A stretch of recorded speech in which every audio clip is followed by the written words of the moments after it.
Bon, pour illustrer simplement les changements de concept qui ont émaillé l'aventure médicale depuis la nuit des temps, et c'est pas fini, on n'a pas cessé de bouler ce qu'on a adoré, eh bien la nutrition est un très bel exemple. Vous savez que la nutrition se veut une discipline scientifique, et c'est vrai qu'elle a maintenant une assise sur des études qui sont bien faites. On fait des essais d'intervention contrôlés, comme on le fait avec des médicaments. On a des données épidémiologiques extraordinaires, dont on fait presque ce qu'on veut parfois. On fait des méta-analyses à ne plus finir. Et pourtant, il y a la parole du mangeur et il y a la parole du médecin ou du scientifique ou du nutritionniste. Et le nutritionniste lui-même, il n'est pas en paix avec lui-même puisqu'il n'arrête pas de proposer des vérités qui fluctuent. Et vous m'avez montré tout à l'heure que c'était le 13, mais j'ai pas trouvé de 13. Alors, non, j'ai pas trouvé. Qu'est-ce que c'est? Ben voilà, très bien, parfait. Voilà, donc j'ai choisi comme sujet, pour illustrer ces vérités fluctuantes nutritionnelles, les régimes 100, qui aujourd'hui sont partagés par le grand public, qui sont parfois soutenus par des gourous diététiques, parfois médecins, parfois pas médecins, et c'est bien dommage que les médecins se plient à ce genre d'exercice. Et la question était de savoir si les régimes que j'ai appelés 100, puisque c'est 100 quelque chose, hein, et je traiterai principalement du régime sans laitage. Je pense que vous avez entendu parler de ça ici aussi, hein, c'est une espèce de lave en fusion qui se répand partout. Et également du régime sans gluten, mais il y a tellement d'autres régimes sans. On prendra ces deux exemples, on va s'en tenir là. Donc, ces régimes aujourd'hui ont envahi les médias et illustrent effectivement cette manière que nous avons, nous, médecins, de nous positionner. Et voilà le désarroi des nutritionnistes. En 1950, vous voyez, on disait il faut du lait. Je sais, moi je fais partie des enfants qui, dans les années 56, on leur faisait une distribution de lait à l'école. C'était un Premier ministre qui s'appelait Pierre Mendès France à l'époque, qui, président du Conseil, disait-on, qui imposait, il faut dire qu'il était lui-même propriétaire d'une industrie laitière, qui imposait la distribution de lait.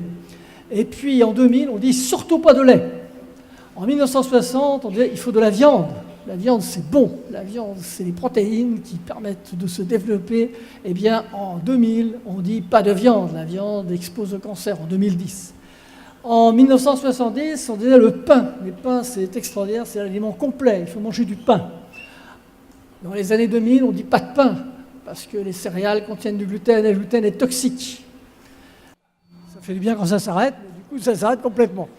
En 80, on disait du fromage. Non, on ne dit pas de fromage, parce que le fromage fait grossir, parce qu'il contient des protéines qui favorisent la transformation cancéreuse, etc.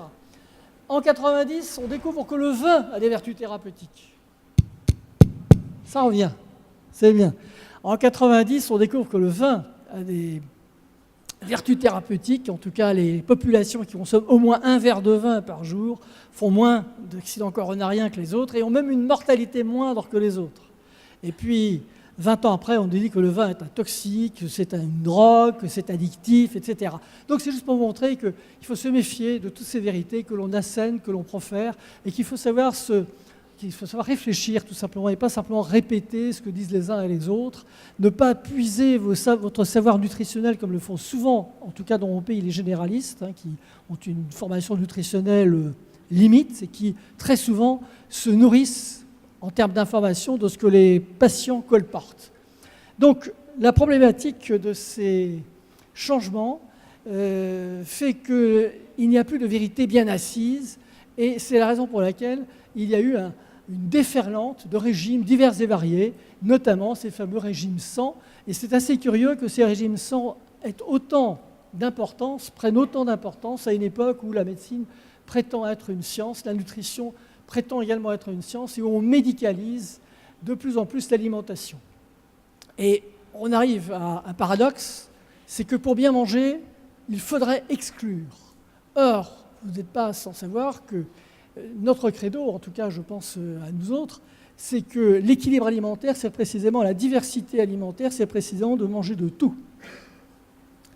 Donc on arrive à cette notion d'exclusion fondée sur une idéologie où il y a toutes sortes de méandres culturels qui s'entrechoquent, notamment, par exemple, aujourd'hui en France, depuis maintenant 5-6 ans, les antispécistes. Les antispécistes sont violemment contre les produits d'origine animale, que ce soit les produits laitiers, que ce soit bien sûr la viande, et même le poisson, tout simplement parce qu'ils proviennent forcément d'animaux et que les animaux doivent avoir exactement les mêmes considérations que les hommes et qu'il n'est pas question que l'espèce humaine puisse se nourrir d'une autre espèce animale. C'est ce qu'on appelle les antispécistes. C'est donc de l'idéologie pure et simple.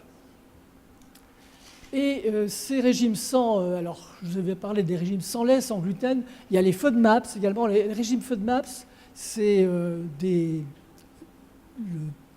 oligosaccharides qui sont mal digérés, qui sont mal absorbés, qui sont l'objet d'une fermentation au niveau du côlon et qui vont entraîner notamment des flatulences et qui pourraient peut-être avoir un intérêt médical réel dans le cadre de ce qu'on appelle le syndrome de l'intestin irritable. Il y a aussi les antipalmistes. Vous savez que l'huile de palme en France a été l'origine d'une polémique extraordinaire. Les hommes politiques ont même voulu taxer l'huile de palme qui est terriblement dangereuse pour la santé, comme chacun le sait. Enfin bref, c'est certainement dangereux pour l'écologie, mais pas beaucoup pour la santé. Des régimes sans sucre, sans sel, sans viande, sans fibres, et même le jeûne. Maintenant, on nous propose de jeûner. Jeûne non pas religieux, non pas rituel, mais un jeûne, cette fois-ci, sanitaire, thérapeutique, jeûne partiel, jeûne complet, enfin, j'en passe et des meilleurs. En tout cas, ce que je vous propose de faire ici, c'est d'essayer d'analyser un petit peu les faits en prenant 2 exemples, le régime sans lait et d'autre part le régime sans gluten, en essayant de ne pas défendre bec et ongle les produits que certains excluent, mais en montrant qu'ils ont leur place dans l'alimentation. Et d'autre part, il ne s'agit pas non plus d'opposer une idéologie à une idéologie, mais de rester les pieds sur terre, dans la réalité de terrain, en fonction des données scientifiques qui sont à notre disposition, sachant que ces données sont amenées à évoluer au fil du temps, parce que la nutrition est encore une discipline bien jeune par rapport à d'autres. Alors, les intolérances alimentaires existent, et c'est bien, à mon sens, la seule raison d'exclure un aliment. Les intolérances alimentaires existent, ça peut être soit des allergies alimentaires, et il est évident qu'il faut exclure l'aliment qui est le vecteur de l'allergène, c'est par définition même ce qui est une allergie alimentaire. Ça peut être une maladie cœliaque, c'est-à-dire que c'est une intolérance vraie, j'allais dire histologique, au gluten, et là, dans ces cas-là, le seul traitement, vous le savez, c'est l'exclusion du gluten, mais une exclusion féroce, c'est-à-dire une exclusion qui va exclure totalement la moindre trace du gluten. Ça, c'est le vrai régime sans gluten. Ensuite, vous avez des intolérances, par exemple l'intolérance au lactose, dont je dirais un petit mot. Cette intolérance au lactose qui n'est pas une intolérance totale, c'est une mauvaise tolérance au lactose qui est liée tout simplement à un déficit partiel dans une enzyme qui est nécessaire à la digestion du lactose. Ensuite, vous avez des produits toxiques. Alors, en général, l'espèce humaine, nous en tout cas, qui sommes des survivants de quantité de générations, nous avons fini par savoir ce qui est toxique et pas toxique. N'empêche que, par exemple, cette saison, il y a encore une bonne trentaine de morts chaque année à la suite de l'ingestion, par exemple, de champignons, tout simplement. Donc, ces produits... Qu'est-ce qui se passe, là? C'est vous qui avez changé? Ah bon, d'accord. C'est l'aventure aujourd'hui. Donc, les intoxications alimentaires, c'est évident qu'il faut exclure les aliments qui sont les vecteurs de cette toxicité. Et enfin, on a des intolérances alimentaires que l'on ne connaît pas très bien et où pointe le nez, alors pas seulement les croyances, mais par exemple, une intolérance au gluten qui existe, qu'on appelle une hypersensibilité au gluten. Ce sont des gens qui n'ont pas de maladie cœliaque, qui n'ont aucun argument en faveur d'une maladie cœliaque. Néanmoins, ils ont des arguments indirects en faveur d'une intolérance partielle, au moins, au gluten. Voilà les raisons d'exclure certains aliments. Alors, il s'est développé, à partir des années 2000, début des années 2000, une espèce de croisade anti-lait. Alors, cette croisade anti-lait a des supports divers et variés. Elle est souvent idéologique. Elle n'a pas vraiment d'assises scientifiques.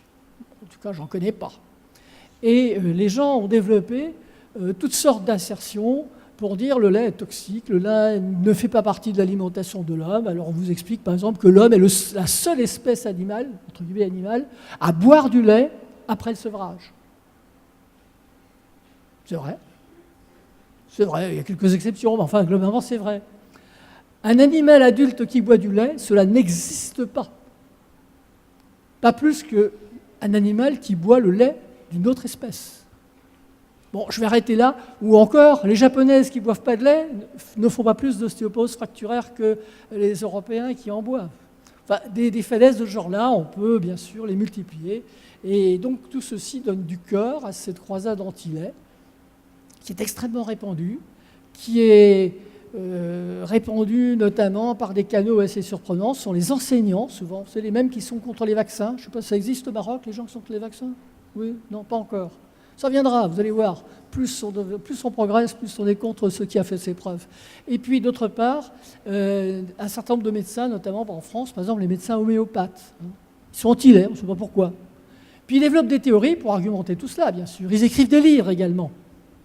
Enfin, toujours est-il qu'on a acquis la conviction, à tort, que le lait et ses dérivés seraient dangereux pour notre santé, donc il faut les exclure de notre alimentation. Alors, je vais juste montrer la composition du lait pour montrer que c'est un aliment qui est assez particulier, et surtout également le lait interespèce, parce que vous avez des gens qui vous disent le lait de vache c'est extrêmement toxique. Mais par contre, le lait de jument ou le lait de buffle, ça c'est bien. Alors juste vous montrer que le lait de vache c'est la flèche, voilà. Le lait de vache a une particularité extraordinaire que tout le monde connaît, c'est qu'il est extrêmement riche en calcium. 1,25 g de calcium pour 1 litre. Vous voyez que la brebis fait encore mieux, 1,90 g. Le lait contient des graisses, on le lui reproche souvent. Mais vous voyez par exemple que le lait de brebis contient 2 fois plus de graisse que le lait de vache. Et puis vous voyez que la matière protéique est également très importante, mais elle est encore plus importante dans le lait de brebis. Quant au lait de femme, eh bien, il contient peu de calcium, curieusement, mais il contient beaucoup de lactose, et en tout cas plus de lactose, par exemple, que le lait de vache. Tout ceci pour montrer qu'il y a effectivement des différences entre les laits interespèces, mais que globalement, quand on parle de lait, on ne va pas pinailler, on ne va pas dire que c'est le lait de vache, le lait de ceci, le lait de cela, c'est le lait. Et c'est bien le lait qui est en général la cible des gens qui mènent la croisade anti-lait. Alors, quel est l'argumentaire scientifique éventuellement de cette omerta contre le lait? Eh bien, c'est les protéines du lait. Alors, ces protéines du lait ont un certain nombre de vertus, comme toutes les protéines. La première, qui vous intéressera particulièrement, c'est qu'elle est à l'origine d'un hyperinsulinisme postprandial. Elle contribue à l'hyperinsulinisme postprandial. Elle augmente de façon durable l'IGF-1. Et elle entraîne... Ah, décidément, je n'ai pas de chance.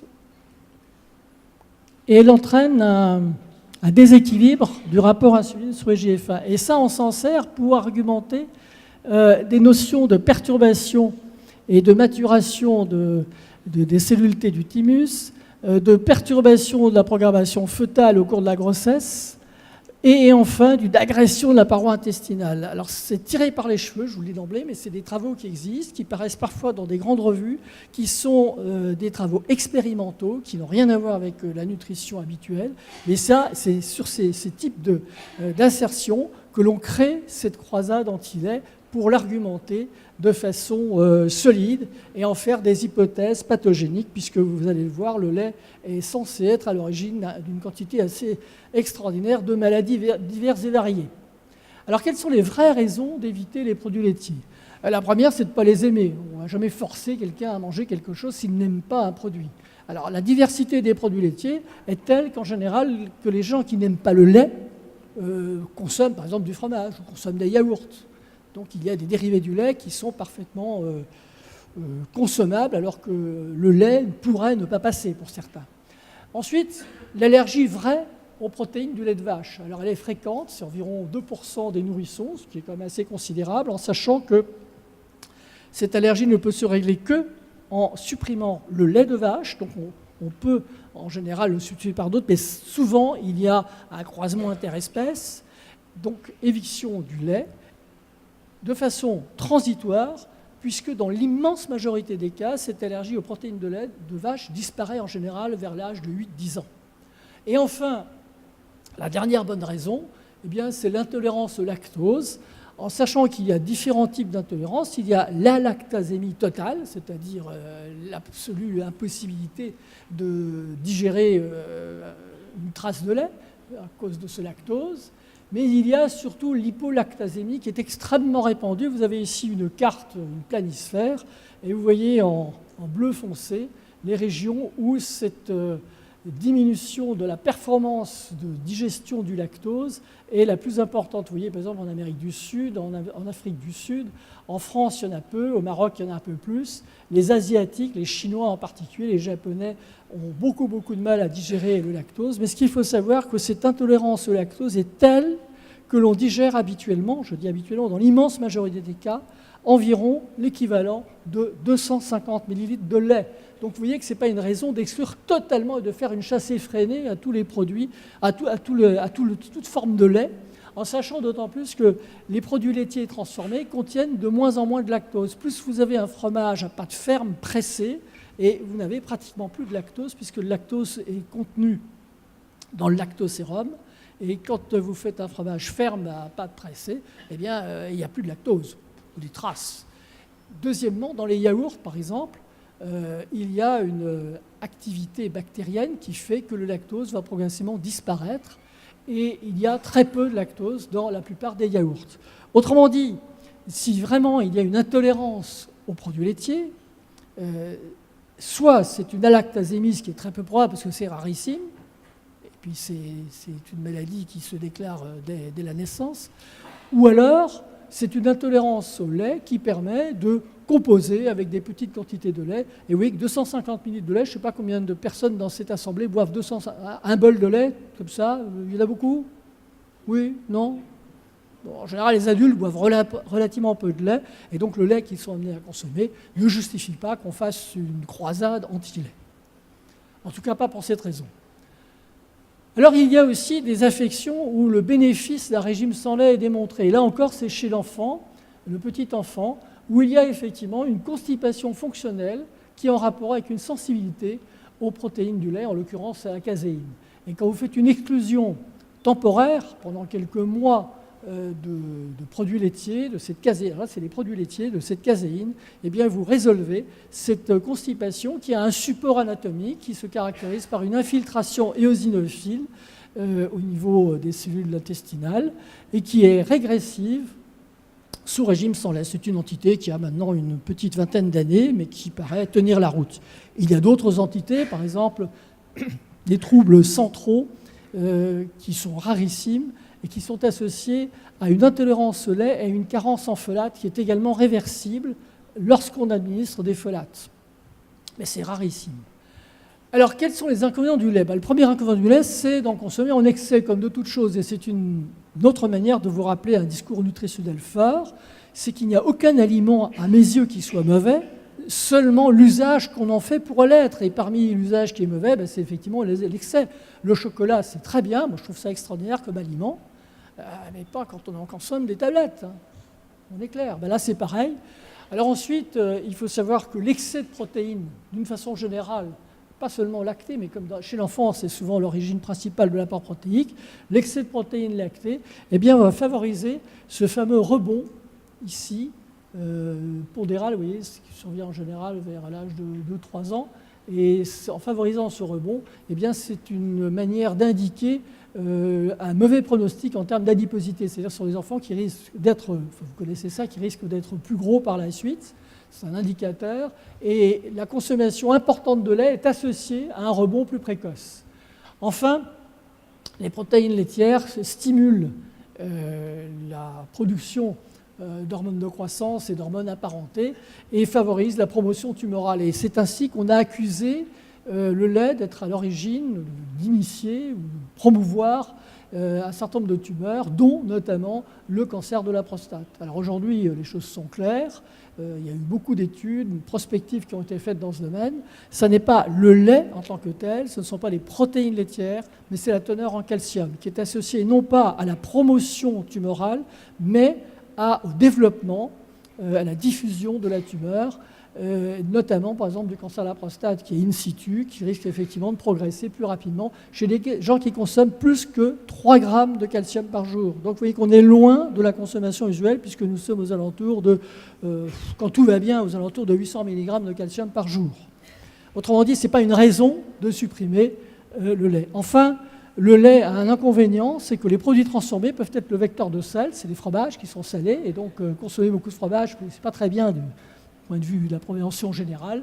Et enfin, ce sont aussi souvent des vecteurs de sucre. Là encore une fois, ce sont des produits transformés. Ce n'est pas le lactose du lait qui pose problème, mais c'est les sucres qu'on ajoute au lait pour faire des entremets. Alors, quelles sont les fausses indications du régime sans lait? Eh bien, il y a un certain nombre de maladies qui ont été associées à la consommation de lait. Alors, je ne suis pas détaillé, mais il y en a quand même certaines qui sont marrantes. L'acné, les otites, notamment les otites séromuqueuses de l'oreille moyenne, le rhumatisme dégénératif inflammatoire, la polyarthrite rhumatoïde, par exemple. M. Seignalais, qui est un Montpelliérain, qui a écrit un livre là-dessus, le régime sans lait, qui est le principal promoteur d'ailleurs du régime sans lait, qui ensuite a été repris par d'autres. M. Seignalais prétendait soigner les polyarthrites rhumatoïdes simplement en supprimant le lait. C'est évidemment faux. La sclérose en plaques, les maladies auto-immunes, les maladies inflammatoires chroniques de l'intestin, la fibromyalgie, s'il vous plaît. Il y a des fibromyalgiques au Maroc? Oui. En tout cas, en France, il y a une épidémie. Le diabète de type 1, ça c'est les Scandinaves qui ont prétendu que le diabète de type 1 était associé à la consommation de lait. Et l'autisme, vous savez, cette maladie terrible. Eh bien, l'autisme aussi, on a dit que lorsqu'on supprimait la caséine, je vais vous en dire un petit mot tout à l'heure, eh bien, les choses allaient mieux. Donc tout ça, ce sont des fausses indications du régime sans lait. Néanmoins, il y a eu un certain nombre d'études randomisées qui ont été faites. Parce que les défenseurs de ces théories ont été tellement convaincants qu'on s'est dit il y a peut-être quand même quelque chose. Par exemple, ça a été fait pour les maladies inflammatoires rhumatismales, ça a été fait pour l'acné, et la seule étude positive, la seule étude qui a été faite de façon correcte, mais sur un petit effectif, c'est, tenez-vous bien, sur la gonarthrose. Allez savoir pourquoi. Mais en tout cas, les maladies inflammatoires rhumatismales, ça ne marche pas. Les otites de l'enfant et les rhinites sont liés au fait que, une certaine croyance qui fait que le lait favorise la production de mucus. Et il y aurait une relation entre la consommation de lait et de mucus, et donc comme l'atteinte de l'oreille moyenne est séromuqueuse, on se dit voilà, il suffit de supprimer le lait et ça ira mieux. Alors comme toujours, ces maladies évoluent spontanément. Le temps de supprimer le lait, l'otite est guérie, ou à peu près. Et ensuite, il y a eu des statistiques pour montrer que ces enfants récidivaient moins souvent. Eh bien, ça n'a pas marché, c'est faux. Alors, l'autisme. L'autisme, vous savez que les parents, en France en tout cas, les psychiatres en sont assez désarmés, les pédiatres aussi, les parents se sont unis en disant que les enfants sont très mal pris en charge, on ne prend pas suffisamment en compte cette maladie, et les parents ont fait pression au niveau du ministère pour que l'on puisse établir une fois pour toutes que la suppression du lait, et en particulier de la caséine, était favorable. Alors il y a eu presque une dizaine d'études qui ont été faites. Elles sont toutes négatives, sauf une qui est un peu incertaine. Et en tout cas, la revue systématique de l'ensemble de ces études montre que ça n'a absolument aucun effet sur l'évolution de l'autisme. Néanmoins, vous voyez que nos autorités de santé se sont fendues d'un petit opuscule pour dire que les régimes sans gluten, parce qu'on a aussi accusé le gluten, les régimes sans gluten et sans caséine sont sans intérêt thérapeutique dans le domaine de l'autisme, ce que certains groupes de parents n'acceptent toujours pas et imposent à des gamins de 5, 6, 8 ans des régimes sans gluten et sans lait. Vous imaginez si c'est simple. En tout cas, ça expose davantage à un risque de malnutrition et de carence qu'à un bénéfice en termes d'autisme. Alors, quels sont les bénéfices du lait? Alors, les bénéfices nutritionnels, d'abord, c'est la composition du lait. C'est un aliment qui contient extrêmement un grand nombre de constituants, des biopeptides notamment, des acides gras multiples, dont certains sont protecteurs de l'athérosclérose. Bien sûr, le calcium qui a une biodisponibilité exceptionnelle et contient bien sûr beaucoup d'autres choses, y compris un peu de vitamine D, dont le professeur Meunier vous parlera demain matin, je crois. Le lait et le calcium, alors, on nous dit, mais d'accord, le lait est riche en calcium, mais c'est son seul intérêt. Mais le calcium, on en trouve partout. Il y en a dans les choux, il y en a dans les lentilles, il y en a beaucoup dans la nature, il y en a dans l'eau de table. Eh bien, ce calcium... Et puis, il y en a dans le lait de soja. Parce que le problème, c'est que les défenseurs de cette politique anti-lait nous disent, mais nous, on a du lait. On prend, par exemple, du lait de soja. Alors, je vais juste m'élever sur le terme de lait. Le jus de soja n'est pas du lait. Regardez. le jus de soja ne contient pas du tout de calcium. Alors on dit, d'accord, il n'y a qu'à mettre du calcium dans le lait de soja. Mais le calcium du lait de soja est moins biodisponible, nettement moins biodisponible que le calcium du lait. Parce que ça aussi, c'est une vérité nutritionnelle. Les nutriments ou les micronutriments n'ont pas la même action, la même efficience, comme tu dis éventuellement, selon leur emballage. C'est ce qu'on appelle la matrice. La matrice alimentaire joue un rôle dans l'efficacité, dans l'impact d'un nutriment ou d'un micronutriment. Et quand on parle de compléments alimentaires, ce qui est très à la mode aussi, eh bien, quand vous saupoudrez avec des compléments alimentaires qui se trouvent en principe dans un aliment, eh bien, ceux qui sont contenus dans l'aliment ont un métabolisme, ont une destinée métabolique différente de la petite poudre de perlimpinpin que vous allez saupoudrer, parce qu'il manque cette notion de matrice alimentaire. Alors, produits laitiers et santé, je vais quand même vous montrer, je n'ai pas rapport, j'aurais pu étendre les choses, mais il y a une relation favorable entre la consommation de produits laitiers et de lait et le poids. Ça, c'est de l'épidémiologie prospective. Les populations consommatrices de lait et de produits laitiers sont moins adipeux, sont moins obèses, sont moins souvent en surpoids que ceux qui n'en consomment pas. Qu'on se le dise. De la même manière, il y a une réduction de risque de syndrome métabolique et de diabète de type 2. Il y a plusieurs méta-analyses qui sont concordantes, il faut le souligner parce que souvent elles ne le sont pas, qui démontrent que la consommation de lait est protectrice vis-à-vis du syndrome métabolique et vis-à-vis du diabète de type 2. Paradoxalement, la consommation de produits laitiers, et ça c'est une surprise récente, est également associée à un moindre risque cardiovasculaire. Alors, on va dire que ce n'est pas forcément le lait, c'est l'emballage, c'est le style de vie de ces gens qui consomment des produits laitiers. Mais ça prouve au moins que ces produits laitiers ne sont pas responsables d'un surrisque cardiovasculaire, comme on l'a dit. Et enfin, et ça c'est une étude européenne multicentrique, Monica, qui a montré que la consommation de lait est associée à une diminution de la surmortalité précoce, c'est-à-dire la mortalité avant 65 ans. Eh bien, on meurt 40% moins quand on consomme du lait que quand on n'en consomme pas. Alors quand je dis consomme ou consomme pas, ce n'est pas tout à fait exact, c'est le quintile supérieur comparé au quintile inférieur de la consommation de produits laitiers et de lait. Autrement dit, vous n'avez aucune raison de tirer sur le lait pour le diabète, le syndrome métabolique, le poids et même la mortalité. Donc, les produits laitiers sont un élément de l'équilibre alimentaire qui est indispensable, qui n'est pas substituable, et surtout pas par cette horreur qu'on appelle le lait de soja, qui est une escroquerie. Autre chapitre, et je serai moins long là-dessus, c'est la diabolisation du gluten. Voilà quelque chose qui déboule comme ça, on ne sait pas très bien d'où ça vient, brutalement, on nous dit le gluten, c'est dangereux. Le gluten, c'est le témoin de la civilisation moderne, c'est l'agriculture intensive. Enfin, il y a tout un mythe autour de ce gluten, un mythe écologique. Et surtout, il y a un certain nombre de porteurs de bonnes nouvelles qui sont notamment des sportifs, des people, des vedettes. Depuis que je mange sans gluten, je vais bien, j'ai maigri, je vais mieux. Djokovic gagne depuis qu'il s'est converti au régime sans gluten, etc. J'en passe et des meilleurs. Notre Premier ministre, qui ne l'est plus, Monsieur Valls, vous connaissez ? Eh ben, Monsieur Valls, il est au régime sans gluten. Voilà, et c'est sans doute pour ça qu'il a perdu les primaires, mais enfin ça, l'histoire ne le dit pas. Toujours est-il que c'est assez agaçant parce que ce gluten, on sait effectivement qu'il peut être un élément associé à l'évolution d'une pathologie qui est la maladie cœliaque, que vous connaissez. Maladie cœliaque qui était longtemps cantonnée à la pédiatrie, mais qui aujourd'hui est une maladie dont on s'aperçoit qu'elle frappe à peu près une personne ou 2 personnes sur 1000, et que c'est une maladie qui atteint tous les âges, qui est souvent méconnue, qui est souvent asymptomatique, et qui, lorsqu'elle est symptomatique, régresse totalement lorsqu'on fait un régime sans gluten, et comme je l'ai dit tout à l'heure, un régime sans gluten absolu.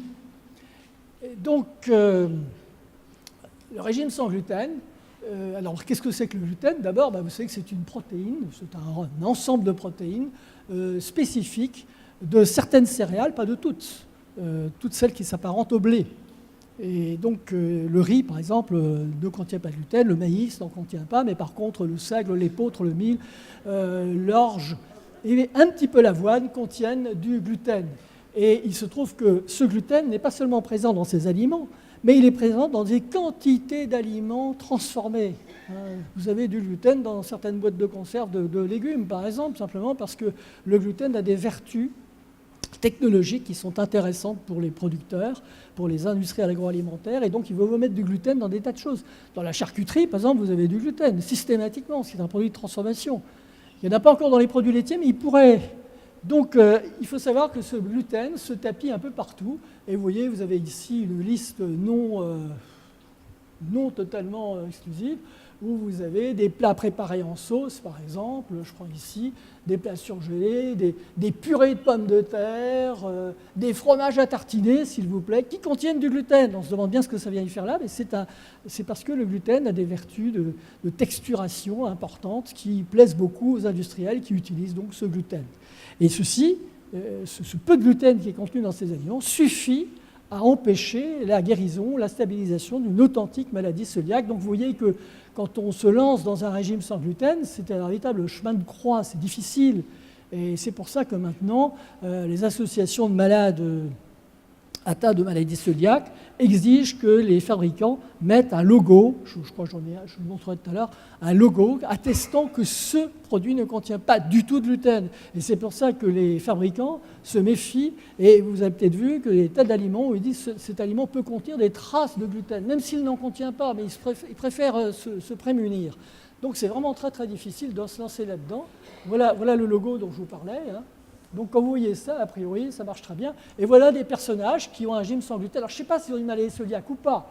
Une chose est sûre, Manuel Valls, je ne sais pas. Mais Kim Kardashian, je sais qu'elle s'est mise au régime sans gluten comme ça pour maigrir. Et ça marche. C'est évidemment ridicule. Donc, les problèmes liés au gluten existent. Maladie cœliaque, tout le monde connaît, je ne vais pas m'étendre là-dessus. Mais il y a cette fichue sensibilité au gluten dont on ne sait pas quoi faire, qui est une... Vous savez, pendant longtemps, on rigolait quand les gens qui ont des syndromes de l'intestin irritable, c'est fonctionnel, c'est colopathes qui empoisonnent nos consultations. Alors, on ne sait jamais quoi leur proposer, rien ne va, ils sont constipés, ils sont diarrhéiques, ils ont mal au ventre, enfin, on leur donne un petit quelque chose, ça va mieux, on les opère, ça va encore mieux, mais ça récidive, enfin... Vous connaissez cette consultation qui est pénible à la fois pour le malade, mais aussi pour le médecin.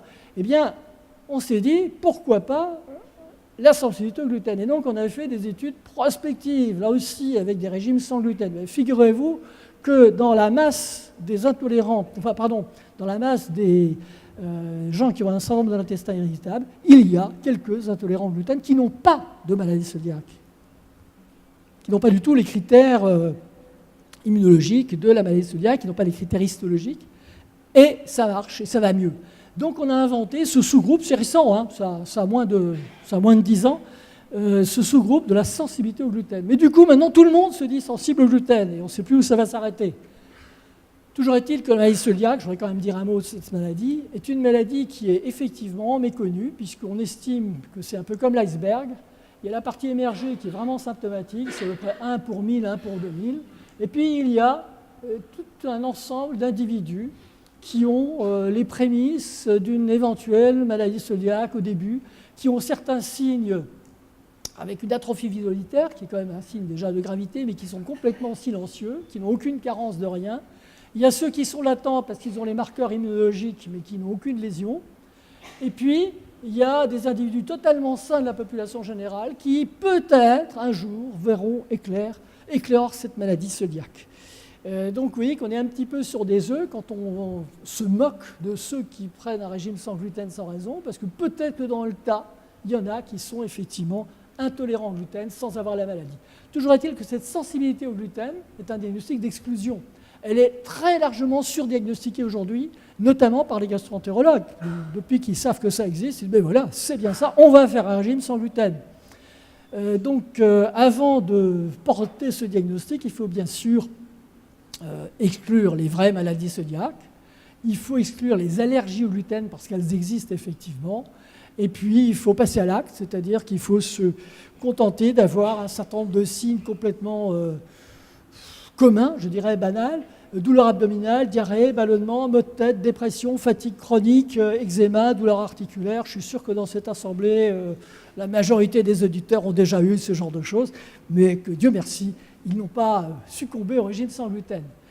Donc, vous avez compris que le régime sans gluten ne doit pas être prescrit à la légère, que ça n'est pas une foucade, que ce n'est pas un traitement ou un régime pour maigrir, comme ce qu'on lit, ce n'est pas un régime pour avoir des forces, et c'est un régime qui peut finalement être associé à un risque.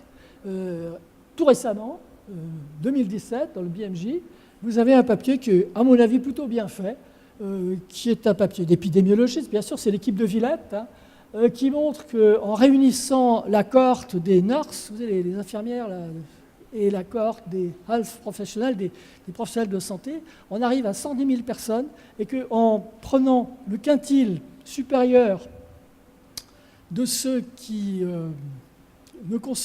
consomment des produits céréaliers et le quintile inférieur, eh bien on s'aperçoit que, et on a pris cette fois-ci, on a fait une toise sur le gluten, et on s'aperçoit que ceux qui consomment le moins de gluten sont ceux qui font le plus d'accidents coronariens.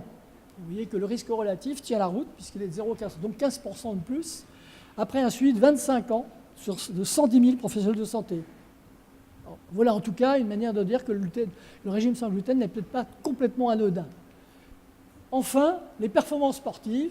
Là encore, là c'est Djokovic, je sais que tu es un fan de tennis, Louis, ben voilà, Djokovic a dit « moi je gagne depuis que je fais mon régime sans gluten ». Donc tous les autres tennismen se sont mis à faire un régime sans gluten parce qu'ils voulaient aussi gagner. Dans le domaine du cyclisme, c'est pareil. Je ne sais plus quel coureur cycliste a commencé par dire qu'il faisait un régime sans gluten, il avait gagné une fois, je crois, il n'a plus gagné après, et tous les autres ont fait pareil. Donc je crois que Froome aussi s'est mis au régime sans gluten. Toujours est-il, Froome il triche, il a un truc électrique dans son truc, mais il dit que c'est parce qu'il suit un régime sans gluten qu'il gagne. Toujours est-il que, et voilà une étude qui a été faite de façon prospective sur les règles de l'art, et on s'aperçoit que le sans gluten ne sert à rien en termes de performance sportive. Mais vous savez que les sportifs, très souvent, gagnent dans leur tête, et donc quand ils sont persuadés qu'ils font quelque chose de particulier, ils vont finir par gagner. Toujours est-il que le régime sans gluten et sans caséine, par exemple, qui a été proposé pour traiter l'autisme, est un régime d'exclusion grave, sévère, difficile à suivre, qui expose à des carences. Il ne faut pas se lancer là-dedans. Et enfin, un mot pour le régime sans FODMAPs. Le régime sans FODMAPs, c'est donc tous ces oligodimonosaccharides et le polyode et le fructose, qui est le chef de file de ces FODMAPs, qui sont mal digérés, mal assimilés, et qui finissent par subir une fermentation dans le côlon. Eh bien, ces gens-là, effectivement, lorsqu'ils ont un syndrome d'intestin irritable, pourraient en profiter.